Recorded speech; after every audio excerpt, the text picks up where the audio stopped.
বিভিন্ন জায়গায় যখন আমি বাস্তু ভিজিট করতে যাই, যাদের বিশেষ করে ঠাকুর ঘর আলাদা আছে তাদের জন্য এই প্রোগ্রামটা। যারা বেডরুমের মধ্যেই করছেন বা করছেন তাদের জন্য নয়।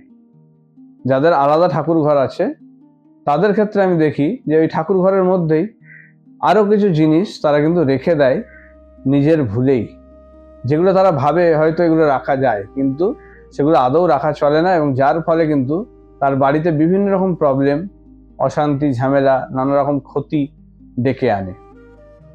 নমস্কার, আমি অ্যাস্ট্রো গৌরব।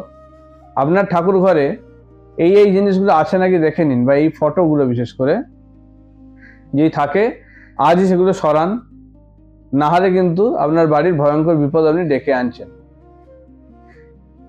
এক, দেখা যাচ্ছে কোনো পূর্বপুরুষের ছবি বা মৃত ব্যক্তির ছবি আপনি ঠাকুরের ঘরে রেখে দিয়েছেন, সেগুলো কিন্তু চলবে না, সেগুলো সরিয়ে ফেলুন।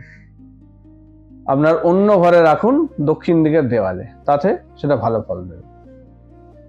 কোনো দেখা যাচ্ছে ক্যালেন্ডার বা কিছু যেখানে ঠাকুরের ছবি আছে, পুরনো হয়ে গেছে, পুরনো ক্যালেন্ডার, বিশেষ করে নতুন ক্যালেন্ডার নয়, পুরনো ক্যালেন্ডার ঠাকুরের ছবি আছে বলে রেখেই দিচ্ছেন, সেটা আজই সরান, সেখানে রাখবেন না। সেটা কোনো রুদ্র মূর্তি, বড় সাইজের কোনো ঠাকুরের মূর্তি বা রুদ্র কিছু মূর্তির ছবি, সেগুলো রেখে দিচ্ছেন, সেগুলো কিন্তু চলবে না। উগ্র বা রুদ্র মূর্তি, সেগুলো চলবে না।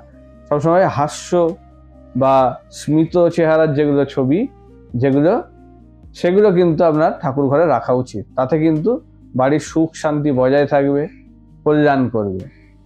বাড়িতে এই ছবি বা যদি কোনো মূর্তিতে দেখা যাচ্ছে খুঁত হয়ে গেছে, ভেঙে গেছে, সেগুলো আজই পরিবর্তন করুন। কোনো ঠাকুরের মন্দিরে বা কোনো গাছের তলায় বা নদীর ধারে, জলাশয়ের ধারে যেখানে ঠাকুর রাখে, সেই জায়গায় আপনি রেখে আসুন। সেগুলো বাড়িতে রাখবেন না, সেগুলো চেঞ্জ করে দিন।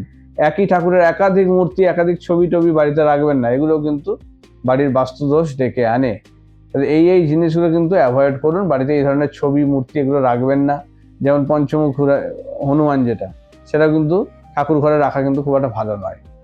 কিংবা ধরুন শিবের তাণ্ডব নৃত্যের ছবি, সেগুলো কিন্তু চলবে না। তো এইরকম কিছু রুদ্র মূর্তি, তারা মূর্তি বা ধরুন কামাখ্যা মূর্তি, এগুলো কিন্তু সাধারণত ঠাকুর ঘরে না রাখাই ভালো।